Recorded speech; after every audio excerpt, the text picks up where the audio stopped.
Dan ini mudah-mudahan ada upaya kita minimal dalam rumah tangga kita, kakak kita, adik kita, bagi yang sudah punya anak, ke anak kita dan seterusnya. Pertama, kelemahan akidah. Dan ini merupakan fondasi awal. Bagaimana seseorang akan bisa menjalankan syariat ini kalau akidahnya saja sudah tak benar. Tak ada keyakinan di hatinya bahwa Tuhan kita adalah Allah, bahwa yang mengatur alam ini adalah Allah, bahwa Allah mentakdirkan adanya rahmat, adanya siksaan di alam kubur, adanya kebangkitan manusia. Tapi coba nanti kita baca sama-sama sejarah Luqmanul Hakim. Saya coba baca-baca sedikit. Itu Luqmanul Hakim bukan nabi, Luqmanul Hakim bukan ulama pun. Luqmanul Hakim itu orang biasa, tapi Allah abadikan dan di Al-Quran sampai ada surah Luqman. Apa keistimewaan Luqman ini? Ini mari kita coba tiru. Beliau panggil anak-anak beliau ini untuk menjaga akidah anak-anak beliau. Ma ta'buduna min ba'di. Hai anak-anakku, kalau sekarang kalian masih menyembah Allah, ada bapak yang jaga. Bapak jaga salat kalian, bapak jaga puasa kalian, bapak jaga semua perintah Allah. Tapi kalau bapak sudah wafat, kalau bapak nanti meninggal, ma ta'buduna min ba'di. Apa yang akan kalian sembah, nak? Maukah kalian masih menyembah Allah? Masih maukah kalian patuh kepada Allah? Masih maukah kalian menjauhi semua larangan Allah? Nah, sekarang coba kita telusuri. Ada berapa persen ayah-ayah di Aceh yang menjaga salat anaknya? Ada berapa persen ibu-ibu di Aceh yang menjaga salat dan puasa anaknya? Saya rasa sudah minim. Sudah minim sekali. Padahal itu perintah Allah. Murru auladakum bis salah mundu sab'an sinin. Perintahkan anakmu untuk salat sejak usia 7 tahun. Wadribuhu 'alaiha idza balagha 10 sinin. Kalau sudah sampai 10 tahun dia tidak salat, pukul dia. Sebagai sebuah pelajaran supaya dia takut meninggalkan salat, supaya dia takut kepada. Tapi kalau yang saya perhatikan selama ini, mudah-mudahan pengamatan saya salah, itu orang tua itu yang hanya memikirkan jajan. Uang jajan, pulsa HP, bensin, untuk ganti oli, beli baju anaknya, sudah selesai. Dan mereka bangga. Itu belum lagi kita bicara ketika mungkin sudah banyak para ayah yang tidak lagi khawatir ketika bawa pulang gaji yang tidak halal ke rumahnya, ketika bawa pulang hasil yang tidak halal untuk anaknya. Mungkin sekarang sudah sampai ke dunia pendidikan. Ketika misalnya guru-guru SD, saya tidak tahu siapa, tapi mungkin ada yang begini. Masuk dah kelas 5, kelas 6, panggil ketua kelasnya. Nak, dikti nak ya. Ibu mau keluar sebentar, bapak mau keluar sebentar. Nah, ketua kelas dikti, ya sesama anak-anak lah dikti. Kalau kampus supaya grade-nya naik, bagaimana nilai mahasiswanya bagus semua. Walaupun otaknya kosong, walaupun hatinya kosong. Sehingga jatah nilai seharinya C. Ini kalau kita taruh C, grade kampus itu tu hanya wadah akreditasi yang merumpok B. Nah sekarang C satunya merumpok B, yang ada dapat nilai tinggi-tinggi, minimal amin lah, walaupun hanya A atau A plus, boleh. Tapi isinya kosong. Sehingga mungkin terlihat juga ada orang-orang tertentu yang tidak berkompeten di bidangnya ketika dia diberikan satu tugas akibat seperti itu. Jadi makin hancur dunia pendidikan ke depan makin hancur. Kalau memang oknum-oknum guru, oknum-oknum dosen ada yang seperti itu. Jadi akidah. Kemudian yang kedua, saya rasa sudah kena juga, lemah di ibadah. Saya kalau khatib jadi khatib, saya alhamdulillah dalam 10 tahun terakhir itu setiap Jumat ada jadwal khatib. Yang pertama saya perhatikan ketika saya berada di atas mimbar, pada saat salam mata saya langsung memantau, kok anak muda kurang sekali. Sampai misalnya prediksi saya ini anak mudanya ada sekitar 12 atau 15 orang, turun bincang-bincang dengan kecilnya. Pak isi, tanya ramai urun ini. Penduduk tanya, alhamdulillah, nah leher. Oh, berapa laki, berapa perempuan, tanya-tanya, berapa dewasa, berapa pemuda. Akhirnya jawabannya pemudanya ada sekitar 150 bahkan sampai 200. Tapi yang hadir di masjid 15 orang. Ini terjadi di kita. Terjadi sekarang. Mungkin kalau masjid raya masih oke lah. Karena di seputaran masjid raya ini boleh dikatakan bukan kampung. Tapi kalau masjid-masjid lain yang memang masjid di kampung, itu kemana anak muda? Apalagi kalau kita bicara subuh. Itu terlihat sekarang yang paling banyak orang di Aceh ini. Kalau kita buat penelitian, nomor 1 yang paling banyak anak-anak mudanya di mana? Di kafe. Walaupun dengan segelas kopi dari jam 7 sampai jam 12. Ini nanti berimbas kepada ekonomi. Kalau yang generasi muda sekarang, maaf, seusia adikku, usia adik-adikku saat ini yang usianya di bawah 30, tidak berkarya untuk masa depan, terus menggantungkan diri, kalau bahasa saya, kepada orang tua. Butuh pulsa minta ayah, butuh BBM minta ayah. Kalau ayah cepat tutup usia. Ini kalau anak-anak muda yang saat ini bergantung kepada ayahnya, semua dia gantungkan kepada ayahnya, sampai kepada maaf pakaian dalamnya. Oke, selama ayah masih ada. Tapi kalau tahun depan sang ayah berpulang ke rahmatullah, ayah tidak meninggalkan warisan yang cukup, apa yang akan dia lakukan? Skill tak punya. Ada. Tapi maaf kalau saya pribadi, mudah-mudahan ini bukan sombong. Saya ketika ayah dulu masih ada, saya belajar menjahit. Alhamdulillah sampai sekarang bisa menjahit. Saya belajar memperbaiki mesin jahit. Sampai sekarang alhamdulillah bisa memperbaiki mesin jahit. Saya belajar listrik. Alhamdulillah di pesantren tidak perlu panggil tukang.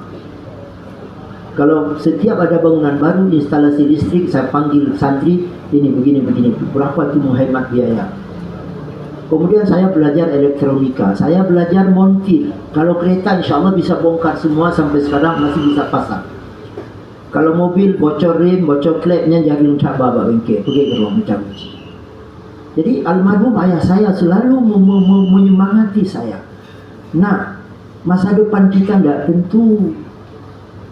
Jadi andaikan saya tidak Allah takdirkan bisa berceramah, insya Allah saya punya beberapa kemampuan. Kalau secara bahasa kasarnya untuk damudip kaji. Nah, lumba motor pijit, lumba get motor pijit, insya Allah betul-betul. Nah, ini sebagai salah satu hal yang sangat positif yang sebenarnya harus kita wariskan kepada generasi kita. Saya baca sejarah sedikit tentang Jepang. Ini kalau nanti keliru tolong diluruskan. Katanya di Jepang itu anak-anak usia SMP, tamat SMP itu sudah bisa buat robot, sudah menghasilkan sebuah karya, bisa buat robot, dan mereka bersaing. Ada yang buat misalnya robot bisa loncat, ada yang bisa guling-guling, ada yang bisa seperti tentara ketika latihan menembak, ada yang bisa joget-joget, ada yang bisa merespon ketika diperintah. Lalu coba kita melihat, menelusuri, menelisik mungkin generasi kitanya, kira-kira tamat SMA pelajaran sekular yang ngaji kira-kira secara umum. Selesai tamat SMA, ilmu yang mereka punya, yang mereka sudah bisa mandiri, apa kira-kira? Kalau menurut saya nampaknya tidak ada. IPA, nama, IPS, nama, matematik, nama. Bahasa Inggris pelajaran yang paling dibenci. Akhirnya yang dia banggakan ijazah. Tujuan sekolah untuk jadi pegawai negeri, untuk menjadi orang yang digaji oleh negara, sebagai guru, sebagai pegawai kantor, dia ke polisi, dia ke tentera, dia ke hakim. Jadi tujuan sekolah itu bukan untuk jadi ilmu, bukan untuk mendapatkan ilmu. Nah, sekali lagi kita kembali bahwa terlihat, dan ini miris menurut saya, Dan mungkin orang-orang di luar sudah tahu, saya tidak tahu berapa persentasenya. Apakah sampai 5% anak-anak muda di Aceh yang rutin beribadah, yang melakukan perintah-perintah yang wajib kepada ini? Saya tidak tahu berapa persen. Tapi kalau yang terlihat, Masya Allah, bahkan baru ini saya dapat informasi benar atau tidak. Saya tidak begitu berani, tapi ini kekhawatiran saya ungkapkan. Ini bukan sebuah data, tapi saya dengar-dengar ketika maghrib, kafe-kafe di Banda Aceh itu di dalam itu masih penuh, cuman lampu dimatikan, ditarik tirai atau tidak. Udah-udah itu dalam. Selesai orang salat maghrib, pulang. Tidak salat. Pemilik warung tidak salat, tamu yang datang ke situ, pelanggan tidak salat. Dan yang kita khawatirkan apa? Ketika satu daerah orang yang meninggalkan salat itu sudah banyak, maka Allah akan turunkan balanya. Ini yang kita khawatirkan. Bala itu ada yang terlihat, ada yang tidak. Pertama, ini yang kalau kita tidak hayati tidak dapat. Allah tuh akan kurangi curah hujan. Kalau seharusnya dalam tahun itu misalnya ada curah hujan sebanyak 100 kali, ini dikurangi tinggal 40, tinggal 30, tinggal 20, tinggal 10, sehingga pohon-pohon banyak yang mati. Nah, ini saya tidak tahu apakah terjadi atau tidak. Yang kedua, melambungnya harga boleh disebut bahan pangan. Pokoknya kebutuhan masyarakat melambung tinggi sehingga masyarakat kewalahan untuk membelinya. Sebab ketika Allah turunkan bala itu bukan untuk satu orang. Kalau rahmat ya bertumpuk-tumpuk je. Kutinyo gujuk, tinggi hana, tinyo gujuk. Tapi ketika bala sama rata. Nah, ini coba kita rasakan juga. Kemudian kita ambil taraf di kampung saja ya, tidak usah ke atas itu. Karena saya tidak berani ke atas itu yang ketiga. Di kampung, pemimpin kampung, pemimpin yang memakan rakyat, yang mencari hidup dari rakyat, bukan untuk mesejahterakan rakyat. Itu bala juga. PNGDG di miliar, habis pergi leher 2 juta, 70 juta, kuitansi bodoh. Ini cerita bisi hilangnya, bukan bisi di dunia.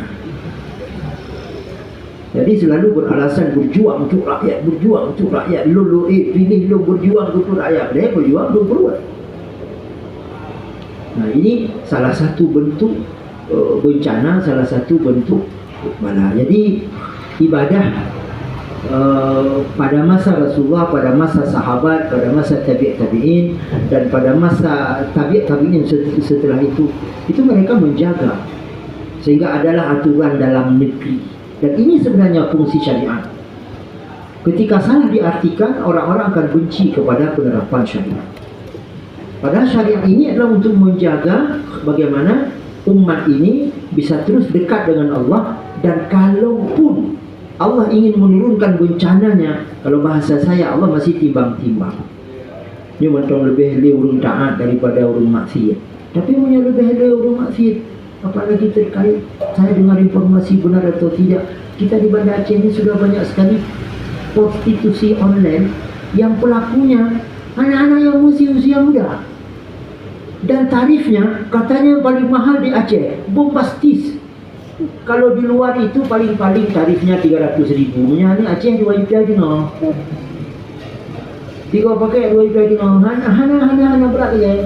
Ukuran diploma lagi belum HP tadi. Nah, itu kenapa tadi imbas daripada ibadah juga. Karena antara ibadah dan maksiat itu dia berjalan seiring. Ketika seorang lemahnya ibadah, maksiat pasti muncul. Itu pasti. Terus berlarut. Na'udzubillah. Dan ini sekali lagi mudah-mudahan ini menjadi kekhawatiran kita. Kemudian yang ketiga, lemah yang paling berbahaya. Jadi pertama tadi akidah, yang kedua ibadah, yang ketiga lemah ilmu. Ini coba bayangkan, kita lihat sumber daya alam kita saja. Mungkin di Aceh ada gas, ya, ada emas. Saya coba baca-baca juga. Orang di luar negeri begitu mengambil hasil alam, alamnya selamat. Kalau kita mungkin tidak punya ilmu mengambil hasil alam, alamnya hancur. Padahal pohon kayu itu mungkin di satu sisi menjadi rahmat bagi manusia, tapi karena menebangnya tidak sesuai dengan ilmu, dalam masa 4 tahun kemudian rakyat di sekitar situ menjadi korban akibat banjir bandang. Nanti kalau rekan ke Melabuh, ya, coba singgah di atas jembatan Peribu, tidak usah masuk ke dalam. Itu kampung saya di sekitar situ. Itu tidak pernah jernih lagi airnya, tidak pernah jernih. Dan prediksi saya, ia raksana dan kurun.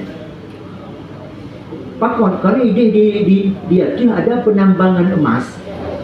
Dikuruk tu soal itu hancur kerumah, tidak ada urusan, dikuruk lagi. Memang ia raksa karena langkrum hewan-hewan yang ada di sungai itu pasti mati. Sehingga kering hanali, sipun hanali, engkau kerli yang hawa jemput dunia weda hanali je. Nah, coba lihat, itu akibat tidak ada ilmu. Dan nanti kalau orang-orang kita, Indonesia pada umumnya, Aceh pada khususnya, tidak dibekali dengan ilmu pengetahuan yang cukup, kita akan menjadi budak di negeri sendiri.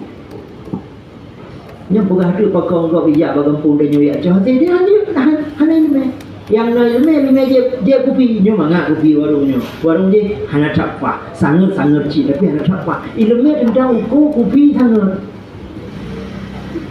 Dan ini bahaya. Budaya membaca, Masya Allah, budaya membaca, saya rasa itu tidak sampai lagi 5% kita di Aceh budaya membaca.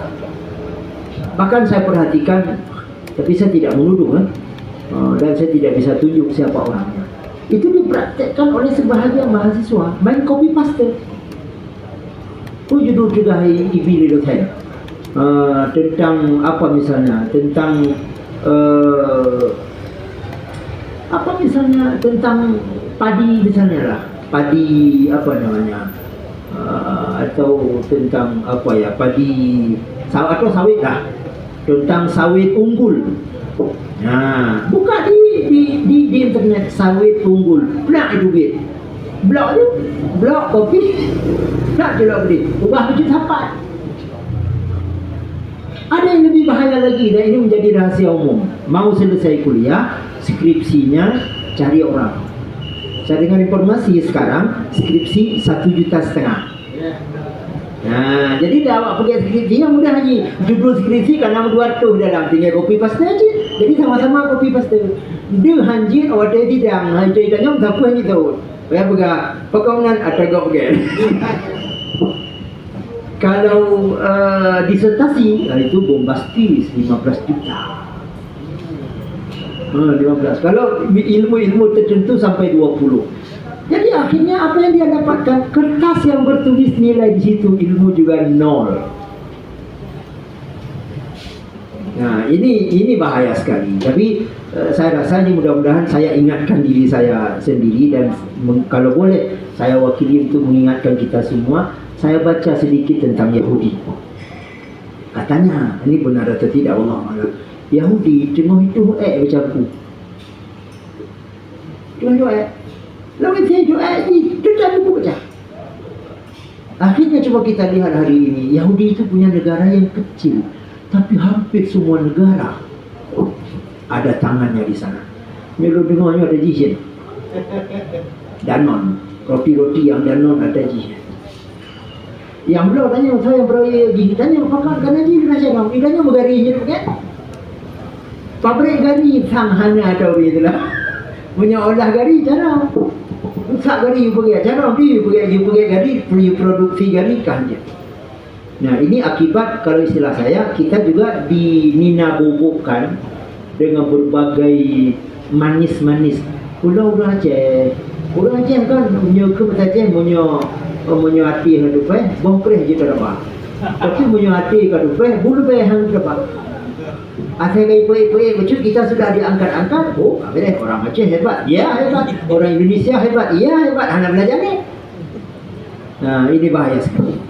Padahal coba bayangkan, andaikan saya pernah ketika city tour di Malaysia, kami diambil dari airport itu dalam masa lebih kurang 4 jam.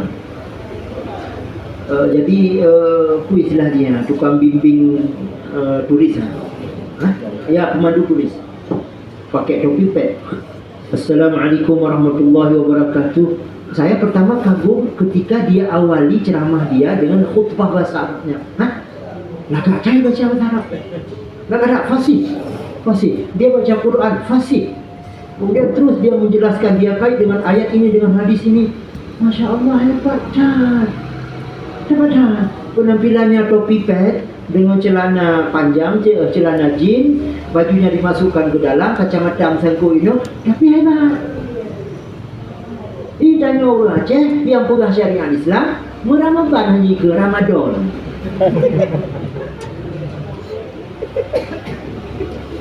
Dia buat boleh. Menyatakan ke bahasa Arab waktu di pidato, kapan sana kita deh. Yang pidato bisi tulis tek bagus, tapi waktu itu kau tukar green. Nah, ini akibat dari ilmu sudah tidak diminati. Jadi ketika ilmu sudah tidak diminati, akhirnya ke depan yang rugi siapa? Kita. Kenapa Islam pada masa Rasulullah itu hebat? Pada masa sahabat itu hebat? Salah satunya karena ilmunya. Yang Rasulullah sampaikan itu membuat dunia tercengang sampai sekarang. Nah, misalnya begini, ini yang saya baca. Nanti kalau keliru tolong diluruskan juga. Kenapa iddah harus 100 hari?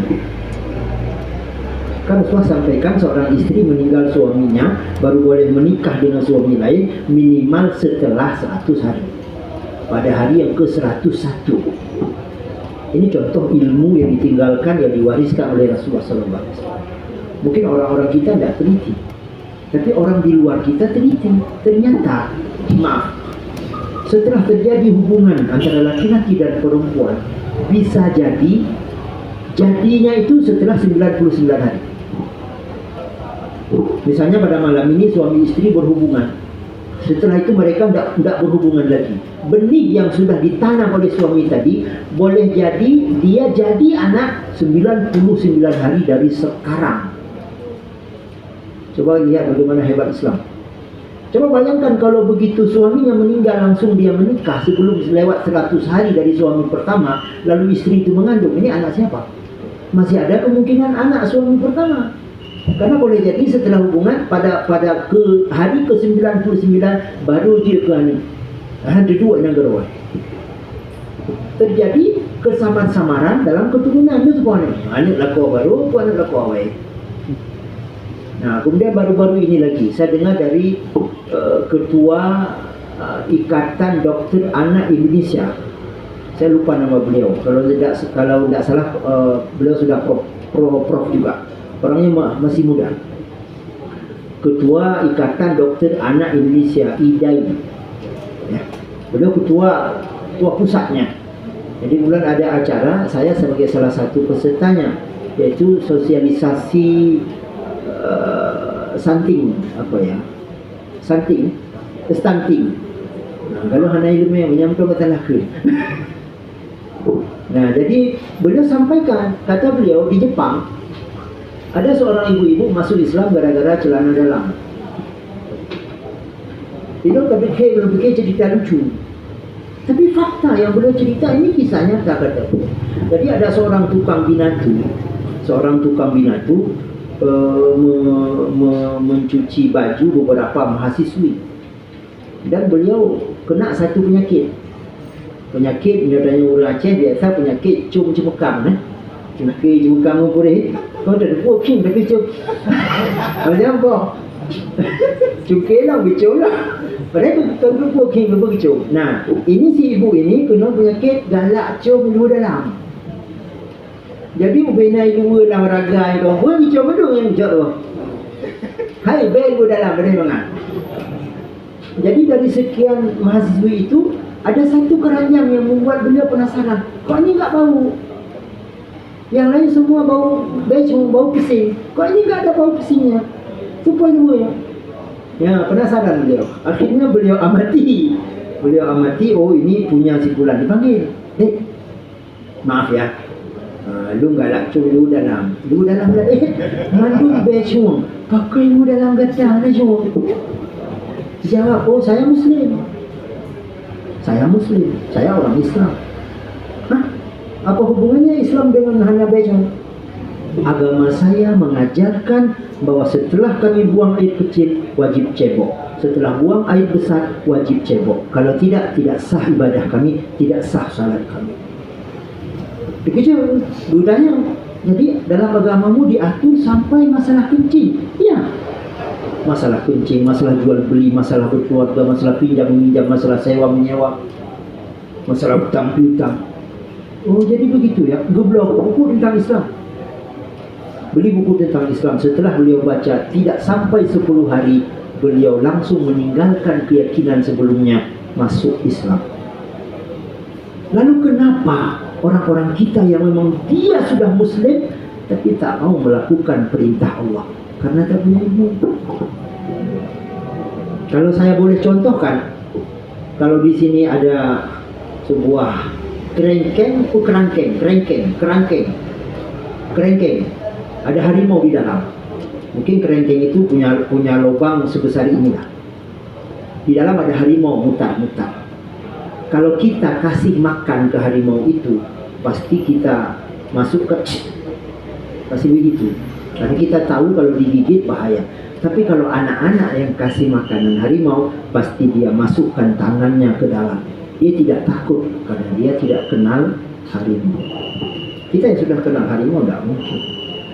Nah, jadi oleh karena itu sekali lagi ya mudah-mudahan tidak ada kata terlambat khususnya bagi generasi kita untuk terus mengkaji, membaca, sehingga kalau di Aceh di mana-mana dibuka perpustakaan itu kosong, kecuali hanya untuk mencari referensi buat tugas atau referensi buat skripsi, buat tesis, buat disertasi. Ya, kita mau nanya buka ya.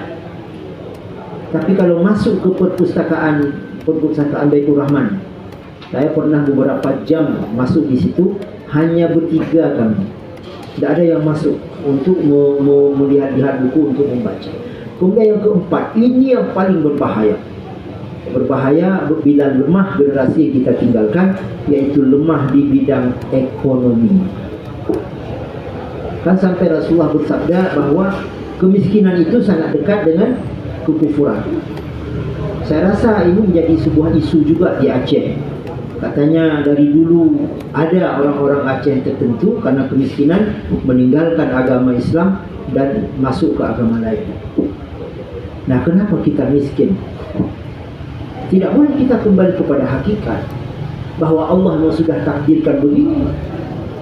Mana mungkin Allah takdirkan bahwa hamba yang disayangnya menjadi hamba yang melarat, sementara hamba yang dibencinya menjadi hamba yang senang, yang bahagia. Salah satunya kalau saya perhatikan, mohon maaf, semangat untuk kerja orang-orang Aceh ini lemah, sangat lemah. Semangat untuk kerja lemah sekali. Kalau penelitian kecil-kecilan saya sampai kepada oknum PNS pun begitu. Atai kepala hanaikan tu ya nali kalau dua kafe kalau menjadi hotel motor peraturan reji di jam dinas pegawai negeri itu ditangkap. Ini sekitar 3 tahun yang lalu mungkin ya. Saya pernah di sekitar rumah sakit Tengku Fakina, punanya di Guci mungkin ya. Jalan Sudirman. Saya sedang beli sesuatu di warung. Saya lihat lewat mobil Satpol PP.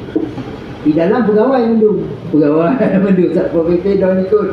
Lu tanya mbak rumput kedainya, "Ini pun acara ibu?" "Pun acara."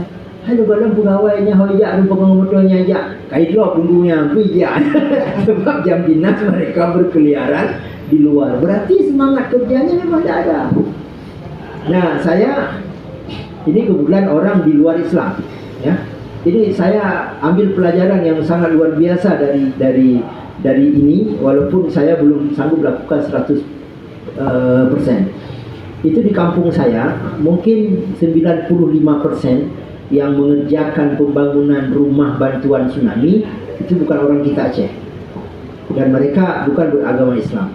Saya bawa pulang langsat karena dengan pergi fondasi rumah dulu salah seorang yang menjadi korban tsunami, tapi saya tidak kena, tapi kedua orang tua, dan panjang ceritanya harta di kampung habis semua. Saya bawa pulang langsat. Bagaimana cara mereka makan langsat? Ambil langsat, masuk ke dalam mulut, buang kulitnya, buang bijinya, ambil lagi, sambil kerja. Luar biasa, etos kerjanya tinggi sekali. Punya ulah Aceh, berdepil kau itu, punya hana ada kontrol. Dan sebagai awalnya oleh Tuhan mendu. Jatah kerja 6 jam, punya hana ada kontrol. Yang kedua tim tengok ada ya, bingung kau kamu tu menyoboh langsat, kuliah bacu. Nah, ini akan berimbas nanti kepada ekonomi. Bagaimana mungkin rizki itu akan turun dari langit? Tadi mungkin juga. Bukan orang seperti saya, maaf, bukan orang seperti kita. Kalau memang masih seperti kita, itu dari kerja baru menghasilkan uang. Tapi kalau misalnya beliau sudah menjadi orang sudah sangat dekat dengan Allah, beliau yang bila fikirkan hanya ibadah dakwah, itu akan Allah buat cara yang lain. Maaf saya lupa tanya tadi, kira-kira materinya sampai berapa menit lagi saya boleh? Sekitar 5 menit lagi ya. Baik. Lalu siapa yang bertanggung jawab terhadap generasi ini? Siapa? Pertama pemerintah, sudah pasti. Kalau pemerintah, maka saya merinding ketika membaca surat edaran gubernur yang keluar dalam beberapa hari ini, tanggal 4 Agustus kalau saya tidak salah. Dan kalau itu dikawal, Masya Allah luar biasa. Saya pernah pulang dari satu tempat, saya ceramah, lalu ingin membeli sesuatu. Jam 2 malam, saya lihat di sebuah kafe masih ada beberapa anak gadis. Ini sudah agak lama, dan mungkin sampai sekarang itu masih ada. Dan saya dengar informasi juga di kawasan Ulelu misalnya, yang menyebut maghrib, yang kalawatnya mau pasang-pasang itu pun betul ya. Kujak dulu, oh ya, habis betul-betul itu, dia kujak betul-betul itu. Tapi kalau pemerintah, inilah hadis Nabi membagi dua. Marra'a minkum munkaran falyughayyirhu biyadihi, fa illam yastati' fa bilisanihi, fa illam yastati' fa biqalbihi, wa dzalika adhaful iman. Ketika melihat kemungkaran, cegahlah dengan kekuasaan, dengan tangan. Siapa yang pakai kekuasaan? Ya pemerintah. Dia punya aparat, ya, punya pegawai yang bisa melaksanakan itu. Lalu bagi kami yang Allah titip sedikit ilmu, walaupun hanya secuil, ya berdakwah, sampaikan bahwa yang benar ini, ya Allah perintahkan ini, ya Allah larang ini. Bagi kita minimal tidak mendukung. Ketika melihat maksiat harus ada rasa benci di hati. Kemudian yang kedua, orang tua. Ini saya lihat peran orang tua juga sudah mulai minim. Orang tua tak mau tahu, tak mau tahu setelah antar anaknya ke pesantren, tak mau tahu setelah antar anaknya ke sekolah, tak mau tahu. Yang penting itu urusan dulu. Apalagi sekarang kalau saya tidak salah baca, nampaknya ada upaya dari orang-orang tertentu untuk menyudutkan pesantren-pesantren, untuk melemahkan. Tapi saya sedikit cerita. Waktu saya di Murah dulu, ini mungkin sampai setengah menit lah mudah-mudahan. Sedang kami duduk, datang satu mobil. Bawa beberapa anaknya. Singkat cerita sampaikan ke Abu, saya punya anak 4. Yang satu sudah kuliah, yang kedua SMA, yang ketiga SMP. Alhamdulillah beres-beres Abu. Paling kurang merompok ranking saya. Mana yang puluhnya, mana maaf saya. Ibu yang kuat juga orang puluh kubut dia.